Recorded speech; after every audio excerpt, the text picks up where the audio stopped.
चलिए शुरू करते हैं। Individual differences. तो इंडिविजुअल डिफरेंसेस या व्यक्तिगत विभिन्नता क्या है आपकी? तो इस कॉन्सेप्ट को आज पीपीटी के माध्यम से नहीं, आज रिटर्न में इसको ब्लैक बोर्ड पे सीखते हैं। मतलब ब्लैक बोर्ड मतलब इसी को ब्लैक करेंगे।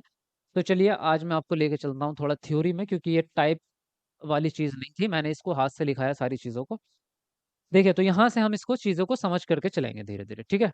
वैयक्तिक विभिन्नता या इंडिविजुअल डिफरेंसेस क्या होते हैं, अगर मैं आसान आसान भाषा में पहले थ्योरी ना पढ़ के अपनी जबानी आपको समझाने की कोशिश करूं, तो इंडिविजुअल डिफरेंसेस वो होता है जो आपकी विशेषताएं, ऐसी विशेषताएं जो बाकियों से अलग हैं, वो आपका इंडिविजुअल डिफरेंस है। यानी कि हर व्यक्ति में कुछ ना कुछ ऐसी विशेषताएं होती हैं जो बाकियों से उसको अलग करती हैं। आप जैसे देखते हैं कि हर किसी का फेस अलग ही होता है। इस दुनिया में 7 अरब लोग हैं, लेकिन हर किसी का फेस अलग है। वो अलग बात है कि किसी किसी का फेस जो है वो थोड़ा बहुत मैच हो जाता है, या भाइयों का फेस जो है, या बाप का और बेटे का फेस जो है वो हल्का मैच करेगा, लेकिन सेम टू सेम तो कभी भी नहीं होगा। उनमें भी आपका कुछ ना कुछ अंतर आपको देखने को मिल जाता है। यहाँ तक कि जो जुड़वा भाई होते हैं ना, या जुड़वा भाई बहन होते हैं, उनमें भी आपको कुछ ना कुछ अंतर देखने को मिल जाता है। उनमें आपकी शक्ल बिल्कुल एक जैसी होती है जुड़वा भाइयों की, या फिर उनके जो है हाव भाव भी एक जैसे होते हैं, हाइट भी बराबर होती है। फिर भी उनमें कहीं ना कहीं एक अंतर आपको, किसी के तिल अलग दिख जाएगा, किसी के बाल घुंघराले हो सकते हैं। तो कुछ ना कुछ डिफरेंस आपको दिख जाता है। तो ये जो हमारे बीच में जो अंतर है, कोई व्यक्ति मोटा है जनरली, कोई व्यक्ति पतला है, कोई व्यक्ति लंबा है, कोई व्यक्ति छोटा है, कोई व्यक्ति काला है, कोई व्यक्ति गोरा है ना। तो इस प्रकार से आपको कहीं ना कहीं दुनिया भर के अंतर आपको देखने को मिल जाएंगे। तो कुल मिला के कहने का मतलब यह है कि जो व्यक्तियों के या बच्चों के बीच में जो डिफरेंसेस है, उसी को हम वैयक्तिक विभिन्नता कह रहे हैं, उसी को हम क्या कह रहे हैं, इंडिविजुअल डिफरेंसेस कह रहे हैं। जैसे अगर मैं यहाँ पे आपको थ्योरी के टाइप से मैं बताऊं, ये कोई ऑफिशियल परिभाषा तो नहीं है, जनरल परिभाषा बनाई है। ये किसी का मनोवैज्ञानिक का नहीं है, ये जनरल परिभाषाएं हैं। व्यक्तियों के पूरे समूह से अलग आपके अंदर जो विशेषताएं होती हैं, वही आपकी वैयक्तिक विभिन्नता है। सिंपल लैंग्वेज में है, सबसे साधारण।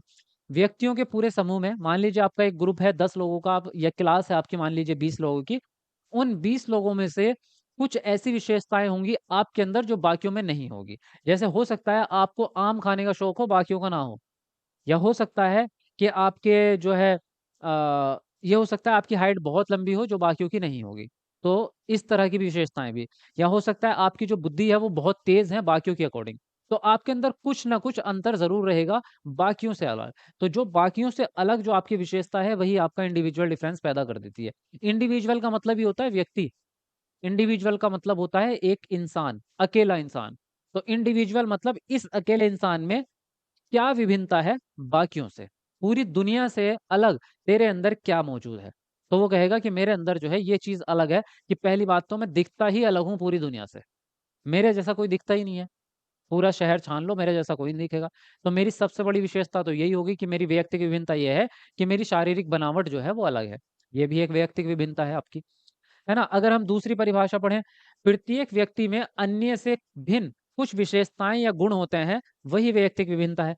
प्रत्येक व्यक्ति में अन्य से भिन्न, यानी कि मैं और मेरे पास में अगर कोई आदमी खड़ा है दूसरा, या कोई लड़का खड़ा है दूसरा, तो उससे मेरे अंदर कुछ ना कुछ अंतर है। अलग हूं मैं उससे कुछ ना कुछ किसी मामले में। जैसे अगर समानता की बात करेंगे, तो भाई उसकी भी 2 आंखें हैं, मेरी भी 2 आंखें हैं। उसके भी 2 हाथ हैं, मेरे भी 2 हाथ हैं। मेरे 2 पैर हैं, तो उसके भी 2 ही पैर हैं। तो ये समानताएं हैं। क्योंकि हम प्रकार की बात करेंगे तो बॉडी जो प्रकार है बॉडी का, वो हमारा जैसा ही रहेगा, क्योंकि वो भी इंसान है, हम भी इंसान है। गाय से मैच करोगे तो आप मैच नहीं होगे, गाय की 4 टांगे हो जाएगी, आपकी 2 ही टांगे हैं। लेकिन इंसान से मैच तो करेंगे ना आप। जो जनरल चीजें हैं, मेरे सर पे बाल है, उसके सर पे भी बाल है। मेरी दाढ़ी आ रही हो सकता है उसकी भी दाढ़ी आए, है ना। तो क्या है कि ये जनरल समानताएं हैं। लेकिन इतनी सारी समानताएं होने के बावजूद भी कुछ चीजें ऐसी हो जाती हैं जो आपकी अलग हैं उससे। हो सकता है आपकी उंगली लंबी हो, उसकी उंगली छोटी हो। ये भी वैयक्तिक विभिन्नता है। तो किसी भी प्रकार से वैयक्तिक विभिन्नता हो सकती है। तो जो विशेषता आपके अंदर बाकी लोगों से हटके है, वही आपका वैयक्तिक विभिन्नता है, वही आपका इंडिविजुअल डिफरेंसेस है। ठीक है जी। अब ये बताओ मुझे कमेंट करके कि वैयक्तिक विभिन्नता आपको समझ में आई कि होती क्या है, उसके आगे बढ़ेंगे। यस लिख दो कमेंट में अगर आपको बात समझ में आ रही है। अच्छा हाँ, एक चीज और बता दूं भाई, क्योंकि अभी एसएसटी वाली क्लास में सब लोग आते नहीं है, तो सीडीपी में सब आ जाते हैं, क्योंकि एसएसटी सबका नहीं होता। कल और परसों 2 दिन आपकी छुट्टी रहेगी, ठीक है। 2 दिन आपकी जो है 2 डेज आपका जो है वैकेशन बनाओ, और ये जो है रक्षाबंधन है, कल संडे है, परसों आपका रक्षाबंधन है, तो 2 दिन आपकी छुट्टी रहेगी, 2 दिन क्लास नहीं होगी। बता इसलिए रहा हूँ, कभी कल और परसों को आप परेशान रहें कि सर आ क्यों नहीं रहे लाइव, क्लास क्यों नहीं हो रही है, परेशान। तो आप परेशान होने की ज़रूरत नहीं है, ऑफ़िशियली छुट्टी है ये आपकी 2 दिन, ठीक है? कल भी क्लास नहीं होगी, परसों भी क्लास नहीं होगी, अब आपकी तीसरे दिन क्लास होगी, ठीक है? देखिए, अब आगे बात करते हैं कि वैयक्तिक विभिन्नता के प्रकार कह लो या क्षेत्र कह लो कि कहाँ-कहाँ आपको वैयक्तिक विभिन्नता देखने को मिल सकती है, किस-किस प्रकार से वैयक्तिक विभिन्नता हो सकती है। नंबर 1 आपकी शारीरिक बनावट में विभिन्नता हो सकती है। भई आपका शरीर लंबा है, दूसरा व्यक्ति जो है हो सकता है आपसे हाइट में कम हो, या आप मोटे हैं, दूसरा व्यक्ति पतला है, या आप बहुत गोरे हैं, दूसरा व्यक्ति सांवला है, या आप सांवले हैं, वो बहुत गोरा है ना? तो उसकी आँखें बड़ी-बड़ी हो सकती हैं, आपकी आँखें छोटी-छोटी हो सकती हैं, है ना? उसके बाल लंबे हो सकते हैं, आपके बाल छोटे हो सकते हैं। समझ रहे हो? तो ये भी जो आपके अपीयरेंस है, जो आपकी शारीरिक बनावट है, जो आप दिखते हैं, ये भी एक प्रकार का क्या है इंडिविजुअल डिफरेंस है। अब ये इंडिविजुअल डिफरेंस शारीरिक वाला कई बार विकलांगता का रूप ले लेता है। ध्यान से समझना क्योंकि आप एजुकेशन में जा रहे हैं और समावेशी शिक्षा का आजकल जो है ट्रेंड है। ट्रेंड नहीं कहते उसको बल्कि अब समावेशी शिक्षा ही आनी है आपकी, आ चुकी है। तो समावेशी शिक्षा में आपको सभी प्रकार के बच्चों को एक्सेप्ट करना पड़ेगा। तो उसमें क्या होगा, हो सकता है एक बच्चा ऐसा हो जिसकी लेग्स में, टाँगों में प्रॉब्लम हो, वो व्हीलचेयर पे बैठा होता हो, वो खड़े होके चल नहीं सकता। तो ये भी उसकी इंडिविजुअल डिफरेंस है। ये उसकी कमी नहीं है। आप ये नहीं कह सकते कि ये आपके अंदर कमी है या बुराई है। ये बुराई नहीं है, ये भिन्नता है कि वो बाकी लोगों से थोड़ा अलग है। ये भी हो सकता है कि एक व्यक्ति आपकी क्लास में क्या है, ब्लाइंड है या दृष्टिबाधित है। तो वो भी उसकी क्या है, व्यक्तिगत विभिन्नता है। वो उसकी कमी या कमज़ोरी या उसकी जो है कोई बुराई नहीं है। एक बच्चा आपकी क्लास में ऑटिज़्म है, ये भी उसकी अलग विशेषता है। ऑटिज़्म बच्चे के गुण अलग हैं, तो क्या है ये सारे इंडिविजुअल डिफरेंसेस है, वैयक्तिक विभिन्नताएँ हैं। इनको आप कमी या इनको बुराई के रूप में नहीं मान सकते। इन सभी को एक्सेप्ट करके ही आप कक्षा करते हैं, है ना? समझ गए इतनी बात? उसके अलावा रंग-भेद में आपके ये वैयक्तिक विभिन्नता होती है। जैसे इंडिया के लोग जो है वो नॉर्मली आपके एवरेज कलर के होते हैं, ना काले होते हैं, ना गोरे होते हैं, सांवले होते हैं। और जो अमेरिका के लोग हैं या ब्रिटिश हैं, वो गोरे होते हैं। साउथ अफ्रीका के लोग काले होते हैं। तो ये क्या है कि ये रंग-भेद वाला अंतर है। तो हम भेदभाव नहीं कर रहे हैं हम यहाँ पर कि उनके रंग की वजह से हम उनको अच्छा नहीं पढ़ा रहे या दूसरे बच्चे को रंग की वजह से अच्छा पढ़ा रहे, ऐसा नहीं करते। ये भेदभाव हम नहीं करते, लेकिन एक तरह का इंडिविजुअल डिफरेंस ये भी है आपका। बुद्धि-लब्धि में आपका अंतर हो सकता है। किसी व्यक्ति की किसी बच्चे की बुद्धि-लब्धि बहुत तेज़ हो सकती है, किसी की एवरेज हो सकती है, किसी की बिलो एवरेज हो सकती है। मानसिक मंद बच्चे भी होते हैं। तो मानसिक मंद बच्चे को भी आप एक्सेप्ट करते हैं, उसको भी पढ़ाते हैं कक्षा में, है ना? स्मृति में आपकी किसी की मेमोरी बहुत तेज़ होती है, किसी की मेमोरी इतनी तेज़ होती है कि एक झलक अगर किसी को देख लिया, तो पूरी ज़िंदगी उसके भूलेगा नहीं वो उसको, जहाँ मिलेगा वहाँ पहचान लेगा। लेकिन कुछ लोगों की जनरली बुद्धि ऐसी होती है, सड़क पे हमें हज़ार लोग मिले हैं, किसी से बातचीत भी कर ली, उसने एड्रेस पूछा था हमसे, अगले दिन वो मिलेगा, "भाई तू कौन?" कि कल मैंने एड्रेस पूछा था आपसे। अरे! तो पूछा होगा उसमें मैं क्यों याद रखूँ किसी को, है ना? तो किसी की स्मृति बहुत तेज़ होती है, किसी की नॉर्मल होती है। इसमें भी आपका इंडिविजुअल डिफरेंस आपको दिख जाएगा। रुचियाँ सबकी अलग-अलग होती है भाई। रुचियाँ किसी भी फ़ील्ड में हो सकती है, स्पोर्ट्स में खेलने में, किसी को क्रिकेट पसंद है, किसी को फुटबॉल पसंद है, किसी को बैडमिंटन पसंद है, खाने में अलग-अलग किसी को मटर पनीर पसंद है, किसी को आलू की सब्ज़ी पसंद है, किसी को भाई मिठाई पसंद है, किसी को अलग चीज़ें पसंद है ना? पढ़ने में किसी को सब्जेक्ट में मैथमेटिक्स अच्छा लगता है, किसी को हिंदी अच्छी लगती है। किसी को साइंस अच्छा लगता है, तो किसी को पेंटिंग करना अच्छा लगता है, तो सबकी रुचियाँ अलग-अलग होती हैं, ये भी आपका इंडिविजुअल डिफरेंस है। इसका ध्यान रखना पड़ता है आपको कक्षाओं में अपने, जब आप टीचर बनेंगे ना, तो आपको ये ध्यान रखना ही पड़ेगा कि आपके बच्चे की जो रुचियाँ हैं, वो अलग-अलग हैं। तो इसलिए आपको विभिन्न प्रकार की शिक्षण विधियाँ या विभिन्न प्रकार के टीएलएम लाने पड़ते हैं, अलग-अलग बच्चों की ज़रूरतों के और उनकी रुचि के हिसाब से। सीखने की शैलियाँ अलग-अलग हो सकती है, लर्निंग स्टाइल बोलते हैं इसको। लर्निंग स्टाइल क्या होता है आपका कि आपके पढ़ने का पढ़ाई करने का जो तरीका होता है या सीखने का जो तरीका है वो अलग-अलग होता है। कोई व्यक्ति क्या है ऐसा है कि जब तक उसे कोई बोल के ना समझाए तब तक उसको बात समझ में नहीं आती। पापा हो, मम्मी हो, टीचर हो, बड़ा भाई हो, कोई भी बोल के समझाएगा तो उसको समझ में आएगा। कई व्यक्ति ऐसे होते हैं जो जो भी उसने किताब से पढ़ा है, जो भी काम कर रहा है उसको जब तक किसी रजिस्टर में कहीं लिखेंगे नहीं तब तक उसको याद नहीं रहता। तो उसका यही तरीका है कि वो लिख के याद करेगा। कुछ व्यक्ति ऐसे होते हैं कि वो बोल-बोल के पढ़ते हैं। किताब में ही पढ़ेंगे ना, इंडिविजुअल डिफरेंसेस उसको कहते हैं जो बाकी लोगों से अलग होता है और उसकी मम्मी किचन से कह रही, "अरे आराम से पढ़ ले बेटा, हमें क्यों परेशान कर रही है?" है ना? लेकिन उनकी वही तरीका है उनका। वो ऐसे ही पढ़ेंगे वरना आराम से पढ़ेंगे ना वो मन-मन में उनको कुछ नहीं याद होना, कुछ समझ में नहीं आना। तो सबके क्या है लर्निंग स्टाइल अलग-अलग है। किसी को ग्रुप स्टडी करना बहुत पसंद होता है और किसी को अकेले पढ़ना बहुत पसंद होता है। इसी प्रकार से हम कक्षा में भी देखते हैं बच्चों को, तो उनमें भी जो पढ़ने की रुचियाँ अलग-अलग है, पढ़ने के स्टाइल अलग है, इसीलिए हमें विभिन्न प्रकार की विधियाँ अपनानी पड़ती है। हम लिख के भी समझाते हैं, बोल के भी समझाते हैं, पीपीटी भी चला देते हैं, वीडियो फ़िल्म भी, एक्टिविटी भी करवाते हैं। तो कई प्रकार से हमें पढ़ाना पड़ता है, तभी सभी बच्चों का भला हो पाता है। संस्कृति के रूप में आपकी हो सकती है, यानी कि कल्चर आपका अलग-अलग हो सकता है ना? तो कल्चर को भी हमें एक्सेप्ट करना पड़े, ये सारी चीज़ें आपकी घूम फिर के आएँगी आपकी क्लास में ही। मतलब ये चीज़ें आप पढ़ क्यों रहे हैं? ताकि आप एक अच्छे टीचर बनें और समावेशी शिक्षा के हिसाब से आप पढ़ाई करवा सकें बच्चों को। इसीलिए हम ये पढ़ रहे हैं इंडिविजुअल डिफरेंस। तो कल्चर जब बच्चों का अलग-अलग है, तो उनका क्या है, रहन-सहन अलग होगा। हो सकता है कपड़े पहनने का तरीका भी अलग हो बच्चों का। तो उसमें क्या है, उन सब के बैकग्राउंड को आपको एक्सेप्ट करना पड़ेगा, तभी उनके अनुभव आपको पता चलेंगे और आप अच्छी शिक्षा करवा पाएँगे। उनकी भाषा भी अलग हो सकती है, जब संस्कृति अलग होगी तो भाषा भी अलग हो जाएगी। एक बच्चा मान लीजिए उत्तर प्रदेश का है, एक तमिलनाडु का है, दोनों की भाषाएँ अलग-अलग हो जाएँगी, है ना? ये भी इंडिविजुअल डिफरेंस है।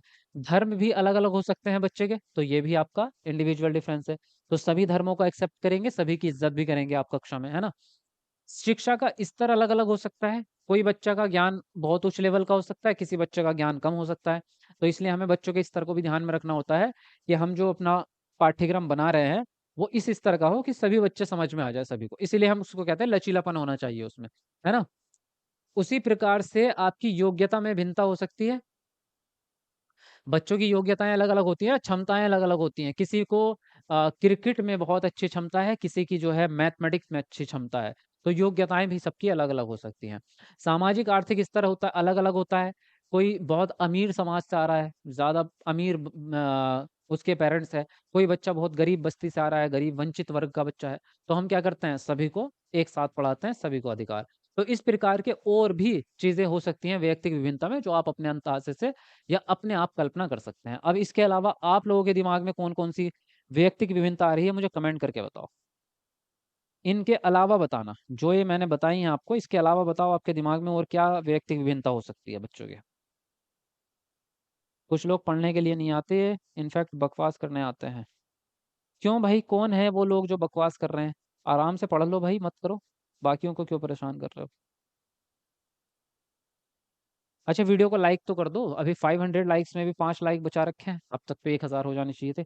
चलो जल्दी से कमेंट को नीचे करके वीडियो लाइक कर दो फटाफट से सब लोग। देखिए अब आगे बढ़ेंगे हम। अब बात करते हैं वैयक्तिक विभिन्नता के कारण क्या-क्या हो सकते हैं। तो वैयक्तिक विभिन्नता होती किस कारण से है? नंबर 1, आनुवांशिकता। आनुवांशिकता की वजह से आपकी वैयक्तिक भिन्नता होती है, क्योंकि जब जो पेरेंट्स हैं आपके, आपके पेरेंट्स के अंदर गुण अलग-अलग हैं। तो जो अपने पेरेंट्स से आप गुण प्राप्त करेंगे आनुवांशिक रूप से, वो भी अलग-अलग हो जाएँगे। भाई कोई पेरेंट्स ऐसे हैं जो अंग्रेज़ हैं मान लो, वो गोरे हैं वो, तो उनके जो बच्चे पैदा होंगे वो गोरे ही होंगे ना, और जो आपके इंडिया के लोग होंगे उनके बच्चे जो होंगे वो सांवले ही पैदा होंगे। तो उन दोनों में व्यक्तिगत भिन्नता हुई किस कारण से? आनुवंशिकता के कारण। अब चाहे उनको एक ही जगह ले जाओ, चाहे आप अंग्रेज़ को यहीं इंडिया में लेके आ जाओ, यहीं बच्चे पैदा कर रहा है वो, लेकिन फिर भी बच्चे गोरे ही पैदा होंगे, क्योंकि वो उसकी आनुवंशिकता है। तो एक ही स्थान पे, एक ही हॉस्पिटल के अंदर जन्म दिलवा लो, फिर भी आपको जो है अलग-अलग ही दिखेंगे। क्यों? क्योंकि ये आनुवांशिक रूप से भिन्नता होगी आपकी। और आनुवांशिकता में बहुत सारी चीज़ें आ जाती हैं फिर आपकी, ठीक है? आनुवांशिकता में क्या-क्या चीज़ें आ जाएँगी? आपकी हाइट भी आनुवांशिक रूप से बढ़ती है, कितनी बढ़नी है। आपके बालों का रंग सफ़ेद होगा या काला होगा, क्योंकि आप देखेंगे गोरे लोग जो होते हैं उनका भूरा होता है, बालों का रंग जो है वो व्हाइट कलर का होता है। आपके जो है आँखों का रंग नीला होगा या भूरा होगा या काला होगा, ये भी आनुवांशिक रूप पे डिपेंड करेगा, है ना? आप कितने मोटे होंगे या स्लिम ट्रिम रहेंगे, ये भी आनुवांशिक रूप पे डिपेंड करता है। हालाँकि हम बाद में कई बार जो है अपने आप को एक्सरसाइज़ करने के माध्यम से, जिम वगैरह करके अपने आप को फिट बनाते हैं, लेकिन उसके अलग अगर आप एक जनरल जीवन जी रहे हैं, तो आपके अंदर ये जो है आनुवांशिक रूप से होता है। अगर आपके पेरेंट्स मोटे हैं, तो लिख के ले लो, आप कितनी भी डाइटिंग कर लो, आप भूखे भी रह लेंगे तब भी आप मोटे हो जाएँगे। तब भी आप मोटे हो जाएँगे। बहुत लोग होते हैं ऐसे, वो कहते हैं यार मैं तो कुछ खाता ही नहीं हूँ, पूरे दिन कितनी डाइट कर ली मैंने, मैं तो पतला ही नहीं होता। क्यों? क्योंकि वो आनुवांशिक रूप से ऐसे ही है। लेकिन ऐसा नहीं है कि उसको बदला नहीं जा सकता। जिम करके, मेहनत करके अपने पूरे ही सिस्टम को, अपने पाचन क्रिया को बदल सकते हैं। अपने पूरा मेटाबॉलिज़्म उनका चेंज हो जाता है, तो वो फिटनेस में आ जाएँगे, वो फिट हो जाएँगे। तो वो हम क्या कर रहे हैं, वातावरणिक रूप से बदल रहे हैं उस चीज़ को। लेकिन आनुवांशिकता असर ज़रूर डालेगी। ठीक है? रुचियाँ भी आपकी एक कारण है वैयक्तिक विभिन्नता होने का, इंटरेस्ट अलग-अलग होते हैं। वातावरण भी एक कारण है आपका। कि जैसे समाज में बच्चा रहेगा वैसी चीजें सीखेगा। भाई जिस समाज में रहेगा वही भाषा सीखेगा, जिस समाज में रहेगा वही चीजें खाने पीने की उसकी आदत बन जाएगी, है ना। और भाषा भी वहीं से आ जाएगी आपकी। भाई जिस समाज में रहेगा वही भाषा उसके अंदर आ जाएगी, उसी के हिसाब से उसका धर्म चलेगा। जलवायु का भी फर्क पड़ता है आपका आनुवंशिकता में, उसमें व्यक्ति की विभिन्नता में। जलवायु का फर्क ऐसे पड़ता है कि अगर गर्म जलवायु में रहने वाले लोग होते हैं वो काले होते हैं, मतलब सांवले होते हैं, डार्क कलर के होते हैं। साउथ अफ्रीका बहुत गर्म देश है आपका, या पूरा ही अफ्रीका की बात करें तो अफ्रीका काफी गर्म है, लेकिन साउथ अफ्रीका ज्यादा गर्म है।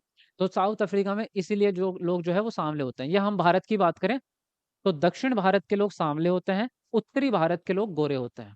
ये जनरल है, ये नॉर्मल है, फैक्ट है। कश्मीर के लोग जाके देखो आप, एकदम चिट्टे होते हैं एकदम, है ना। साउथ इंडिया में थोड़े सांवले लोग होते हैं, क्योंकि साउथ इंडिया में गर्मी ज्यादा होती है और नॉर्थ इंडिया में सर्दी ज्यादा होती है। तो जो लोग गर्मी में रहते हैं वो थोड़े से सांवले होते हैं, और जो आपके ठंड वाले इलाके में होते हैं वो थोड़े से गोरे होते हैं। तो जलवायु का फर्क भी आपके उस पर डिपेंड करता है, मतलब आपके अंदर इंडिविजुअल डिफरेंसेस पैदा करता है। जन्म स्थान से भी फर्क पड़ता है, आपने किस स्थान पे जन्म लिया है। अगर आप एक अमीर घर में पैदा हो रहे हैं तो अलग आपकी विशेषताएं होंगी, गरीब घर में पैदा हो रहे हैं तो अलग विशेषताएं होंगी, आप शहर में पैदा हुए तो अलग विशेषताएं होंगी, आप गांव में पैदा हुए तो आपकी अलग विशेषताएं होंगी। तो ये सारी डिफरेंसेस का कारण बनता है। शिक्षा सबसे बड़ा फैक्टर बन जाता है आपका वातावरण में, क्योंकि शिक्षा जैसी आपको मिलेगी वैसा आपका नेचर बनेगा, वैसा ही आपकी एजुकेशन होगी, और वही आपकी प्रवृत्ति बनती चली जाएगी। आपका प्रोफेशन क्या बनेगा वो भी उसी पर डिपेंड करेगा कि आपने शिक्षा किस तरह के लिए है। आपका कॉग्निशन भी उसी पर डिपेंड करेगा, आपका दिमागी क्षमता एजुकेशन से ही बढ़ती है ना। संज्ञानात्मक विकास की वृद्धि होगी ना जब आप बच्चा स्कूल में पढ़ने जाएगा। एक बच्चा स्कूल में पढ़ रहा है टॉप क्लास के स्कूल में, और एक बच्चा स्कूल में जा ही नहीं रहा, मजदूरी कर रहा है, तो दोनों का संज्ञानात्मक विकास एक जैसा नहीं हो सकता ना।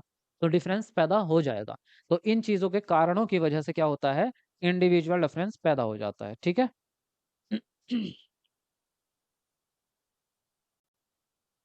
हाँ जी, क्या हुआ? सर प्रोटीन कौन सा लेते हो, मोर या सूरज? यार कैसे कैसे सवाल करते हो। अभी मैंने नाम ले दिया ना, उसका प्रमोशन हो जाएगा 2 लाख रुपए का। मैं उससे 2 लाख रुपए लूंगा तब नाम बताऊंगा, वीडियो डाल दूंगा बीच में, ठीक है। प्रमोशन कर दूंगा मैं उसका। अब ऐसे ऐसे सवाल पूछोगे यार कि प्रोटीन कौन सा लेते हो, जो तुम्हें पसंद है वो ले लो भाई साहब।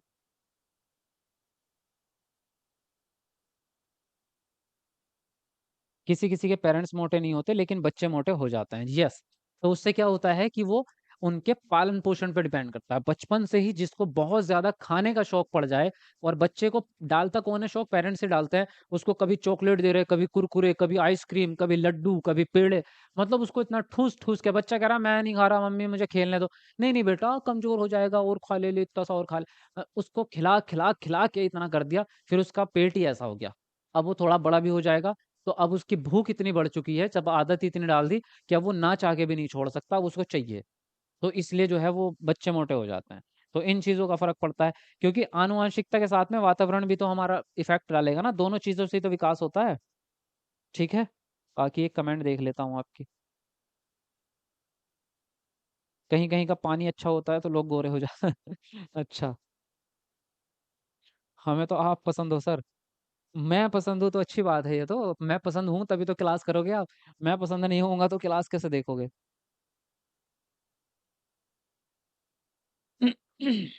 चलिए आगे देखते हैं, आगे बढ़ते हैं। देखिए आगे क्या है, ये आप व्यक्तिक विभिन्नता को तो जान चुके हैं। आज मेरा गला खराब हो रहा है पता नहीं क्यों भाई। तो यहाँ पे जो हम बात करने जा रहे हैं अब वो करेंगे। नोट लिखा है हालांकि मैंने, कि जब आप एक टीचर बनते हैं तो आपको इन बातों का ध्यान रखना होता है। यानी कि शिक्षक की भूमिका कह लो इसको, है ना, कि इंडिविजुअल डिफरेंस में शिक्षक की क्या भूमिका है। ये इसको टाइटल आप दे सकते हैं, इंडिविजुअल डिफरेंस में शिक्षक की क्या भूमिका है। और ये भी है कि ये जितने भी मैंने यहाँ पे लाइनें लिखी है, ये एज इट इज आपके एग्जाम पेपर में ऑप्शन में लिखी हुई आती है। तो यहाँ पे अगर आप देखोगे पहला नंबर पे, वैयक्तिक विभिन्नता को स्वीकारना चाहिए, वैयक्तिक विभिन्नता को नकारना नहीं है।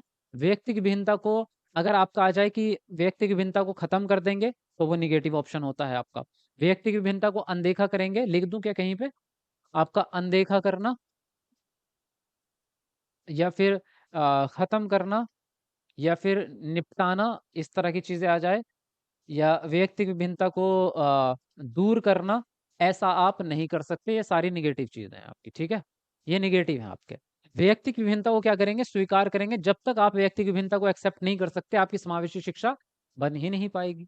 समावेशी शिक्षा का तो मतलब देखो, समावेशी का मतलब यह है कि सभी प्रकार के बच्चे एक जगह इकट्ठे हो जाएं। और जब तक आप उनकी कमियों को, या कमियां तो मैंने गलत वर्ड बोल दिया, उनकी भिन्नताओं को जब तक स्वीकार नहीं करेंगे, तो आपका विभिन्न प्रकार के बच्चे आएंगे कैसे एक जगह पे। एक जगह जगह पे विभिन्न प्रकार के बच्चों को आने का मतलब यही है कि उनकी भिन्नताओं को आपने स्वीकार कर लिया, तभी समावेशी शिक्षा हो पाएगी। क्लियर इतनी बात। पाठ्यक्रम आपका लचीला होना चाहिए। वजह वजह यह है कि जब बच्चों की विशेषताएं अलग अलग हो चुकी हैं, स्तर भी अलग होंगे, जाहिर सी बात है। कोई बच्चा बहुत इंटेलिजेंट होता है, कोई एवरेज होता है, और बच्चों की ज़रूरतें भी अलग अलग हो जाती हैं। एक बच्चा आपका दृष्टि बाधित है, एक श्रवण बाधित है, एक बच्चा आपका ऑटिज्म है, तो सबकी ज़रूरतें अलग अलग होगी। उनको पाठ्यक्रम भी अलग अलग चाहिए, पढ़ने का तरीका भी उनका अलग अलग हो जाएगा। एक को ब्रेल लिपि चाहिए, एक को पीपीटी चाहिए, एक को एक्टिविटी करके ही सीखेगा वो। तो क्या करना पड़ेगा आपको, अपने पाठ्यक्रम में बदलाव करना पड़ेगा। जैसी जरूरत वैसा बदलाव, और उस बदलाव करने को ही लचीलापन कहते हैं। ठीक है। जो आप अपने पाठ्यक्रम में बदलाव करते हैं उसको लचीलापन कहते हैं आप। और केवल पाठ्यक्रम में नहीं, लचीलापन आपका जो है किन किन चीजों में हो जाएगा आपका, जो लचीलापन है वो आपका पाठ्यक्रम के अलावा शिक्षण विधियों में भी हो जाएगा। शिक्षण विधियों में भी आपका लचीलापन हो जाएगा आपका, और आपके टीएलएम में भी लचीलापन हो जाएगा, और आपके मूल्यांकन में भी लचीलापन हो जाएगा। ठीक है। तो इन सभी चीज़ों में होगा, क्योंकि मूल्यांकन भी एक तरीके से नहीं हो पाएगा सारे बच्चों का। जब बच्चों के विशेषता अलग-अलग हो गई, तो मूल्यांकन भी अलग तरीके से करना पड़ेगा, क्योंकि एक दृष्टिबाधित बच्चा आपको लिखित परीक्षा नहीं दे सकता, वो मौखिक ही दे सकता है। और एक ऑटिज्म बच्चा, वो भी लिखित परीक्षा नहीं दे सकता आपसे, वो उसको एक्टिविटी करवा के ऑब्जर्वेशन के द्वारा करना पड़ेगा, है ना। एक डिसलेक्सिया वाला बच्चा है, वो भी लिखित परीक्षा नहीं दे सकता आपसे, क्योंकि उसको पठन में दिक्कत आ जाएगी। तो क्या करना पड़ेगा, मूल्यांकन भी विभिन्न प्रकार से करना पड़ेगा। ठीक है, समझ में आ रही है बात। विभिन्न प्रकार की शिक्षण विधियां अपनानी पड़ेगी आपको, विभिन्नता को देखते हुए। विभिन्न प्रकार की सॉरी, शिक्षण सामग्री था ये। शिक्षण विधियां और शिक्षण सामग्री विभिन्न प्रकार की आपको चाहिए, जब अभी तभी आप सभी बच्चों का क्या कर पाएंगे, जरूरतें पूरी कर पाएंगे। सोम क्यों हो रहा है भाई।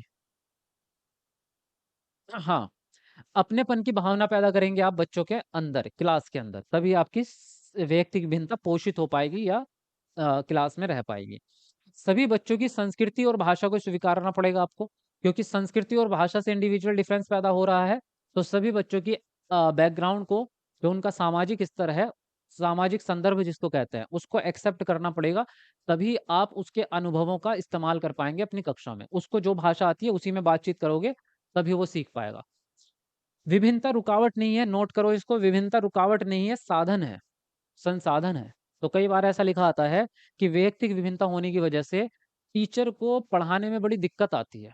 तो ये बात बिल्कुल नेगेटिव है। टीचर को कोई दिक्कत नहीं आती है, और ना ही दिक्कत आनी चाहिए, क्योंकि टीचर का काम ही यही है कि बच्चों को विभिन्न प्रकार से पढ़ा सके।